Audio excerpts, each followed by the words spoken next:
What is the best thing to eat for breakfast, and how can you avoid harming your health? My name is Dlin. I am a neurologist, osteopath, and preventive medicine specialist. And today, we're going to talk about whether you should have breakfast in the morning. And if you do have breakfast, what food should you eat in the morning so that your body stays healthy, you feel great, you have plenty of energy throughout the day, and you don't feel tired at all? Watch this video until the end, and at the end I'll tell you about the 3 best habits you should practice when you wake up. Let's answer the question, do you really need to have breakfast in the morning? After all, many people get up in the morning, have some coffee, head to work, and probably don't start eating until closer to noon or even 1 o'clock. And after a while, many people start to feel tired, fatigued, and by the time they get home, they're already feeling hungry. And then, after eating at 8 or 9 o'clock, they go to bed, and they live like this day after day. So let's figure out what's actually happening in the body. Basically, when we wake up, the first thing that happens is we open our eyes and there's a surge of cortisol. This is the hormone responsible for waking our body up. But this hormone is also considered a stress hormone. So, when we have breakfast, that morning meal actually lowers this hormone. The second point is the gallbladder being full after the night. That is, overnight, while the liver was working, it filled up, and it contains about 250 to 300 milliliters of bile. And this bile needs to go somewhere. So, during breakfast, the gallbladder contracts and the bile is released, allowing our digestion to function properly throughout the day. For those of you who have watched my videos about the liver and gallbladder, you probably already know that the main period when the liver and gallbladder are most active is from 6 o'clock in the morning all the way until 12 noon, midday. Accordingly, if a person skips breakfast and their gallbladder is already full from the night before, it will continue to swell even more until noon. Eventually, it will be forced to contract reflexively and release bile under high pressure, which often ends up being thrown into the stomach.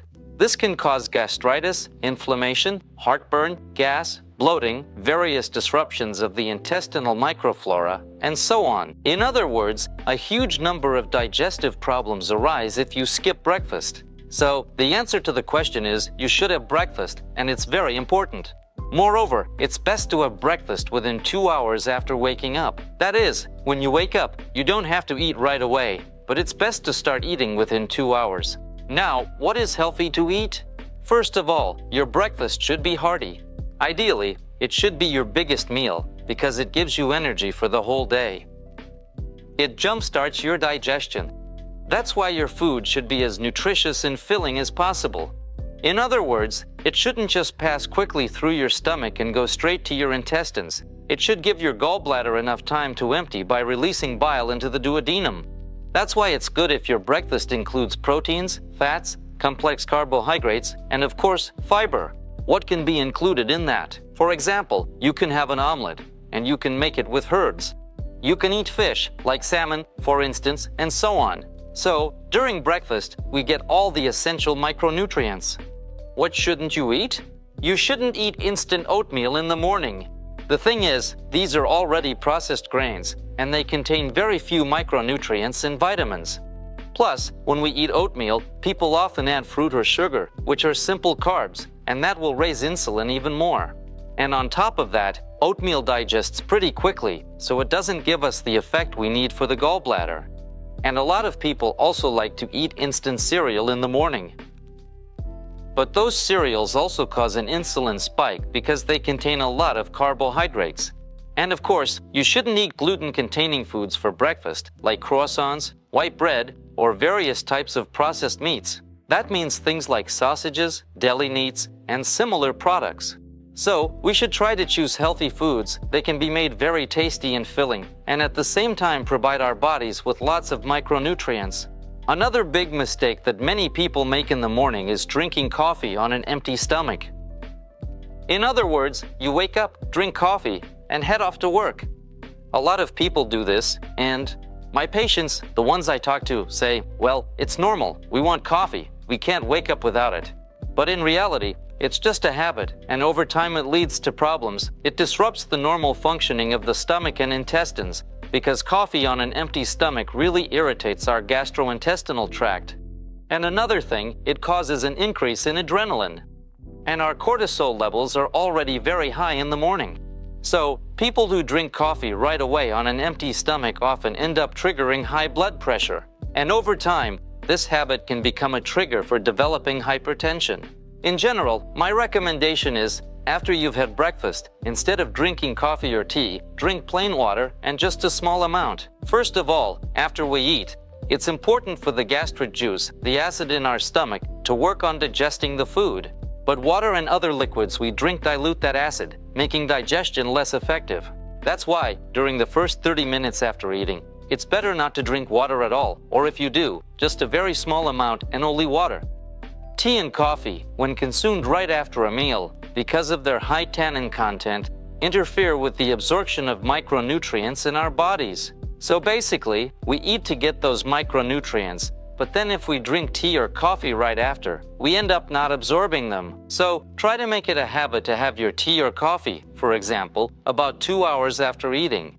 In general, whenever you drink a cup of coffee, you should follow it with about half a cup of room temperature water. This way, your body gets the most benefit from the coffee and the least harm. As for freshly squeezed juices, it's better to make them from greens and berries, for example. Use celery, parsley, and maybe add some berries to your smoothies. But freshly squeezed fruit juices aren't actually that good for our bodies because they contain a lot of fructose, which raises glucose and insulin levels in our system, and that's not really desirable. And to make just 1 glass of freshly squeezed juice, you need 4 or 5 oranges, for example. That's actually a pretty big and strong hit of glucose and insulin for our bodies.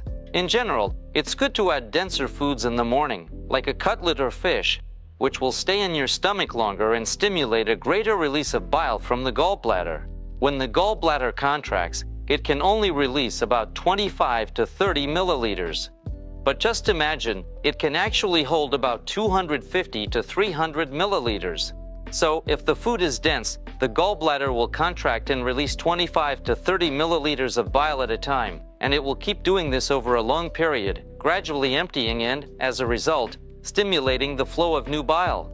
So, as I promised for those who watched this video until the end, I'm now going to tell you about 3 very important habits that will help build health in your body. So, the first habit.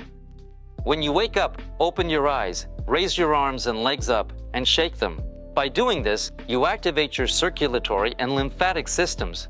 Do this exercise for just 25 to 30 seconds, only once. You'll improve your cortisol release, which means you'll wake up faster and get your blood flowing. The second habit that's very beneficial for our health is to smile and set an internal intention for a good day. Accordingly, a good, positive attitude helps our hormonal system and other organs function properly. And the third habit is to drink 1 or 2 glasses of warm water. It's very important that the water is warm. When you wake up and drink warm water, you kickstart your digestive system. And when you go to eat, your digestive tract, gallbladder, and liver will be as ready as possible to help you absorb a large amount of micronutrients from your food. Stay healthy. This was Dr. Dlin with you. Subscribe to my channel. This channel is about how to take care of your health so you can stay active for many years.